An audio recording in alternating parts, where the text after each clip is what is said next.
এই মাসালাটা মহিলাদের জানা উচিত এবং আরেকজনকে জানিয়ে দেওয়া উচিত, কারণ একজন নারীর জন্য নামাজের মতো গুরুত্বপূর্ণ আর কোনো ইবাদত হয় না। জান্নাতে যাওয়ার প্রথম শর্ত নারীর জন্য এই নামাজ।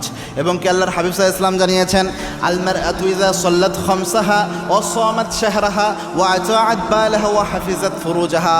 কোন নারী যদি 4টা কাজ করে তার মধ্যে এক নাম্বার হচ্ছে 5 ওয়াক্ত নামাজ যদি কোনো নারী আদায় করতে পারে, ওই নারীর জন্য জান্নাতের 8টি দরজা উন্মুক্ত হয়ে যায়। সুবহানাল্লাহ। এই জন্য নামাজ নারীদের জন্য খুবই জরুরি। এখন নামাজ পড়ে নারীরা কষ্ট করে, নামাজের ইবাদত থাকলো, কিয়ামতের এই কঠিন ময়দানে যখন নারী দাঁড়ালো দেখলো সব আমল নামায় সব কিছু আছে, কিন্তু নামাজ যা পড়ছে কোনো কিছুই আল্লাহর দরবারে কবুল হয় নাই, তাহলে এর চেয়ে ব্যর্থতা আর কিয়ামতের দিন কিছু হবে না, এর চেয়ে হতভাগা হওয়ার মতো আর কিছু থাকতে পারে না।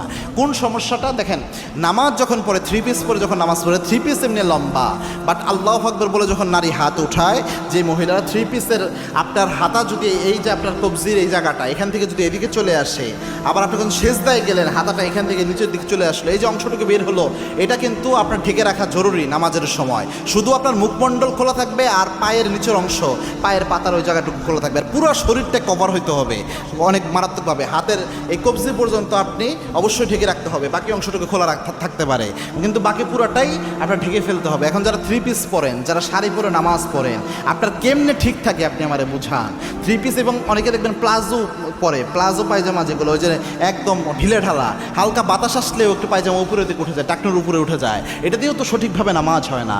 এই জন্য উচিত হচ্ছে নামাজের আলাদা একটা কাপড় রাখা, একদম দেখবেন মাথা থেকে পা পর্যন্ত কভার করে এরকম কিছু কাপড় এখন বের হয়েছে, এরকম হেজাব বের হয়েছে, এরকম হেজাব পরে নামাজের একটা রাখেন, এটা পরে আপনি নামাজ পড়েন। এখন আপনার যদি শাড়ি থাকে, 3 পিস থাকে, অথবা লম্বা কোনো টি শার্টও থাকে, তাও সমস্যা হবে না যদি উপরে আপনি হিজাবটা পড়তে পারেন ইনশাআল্লাহ।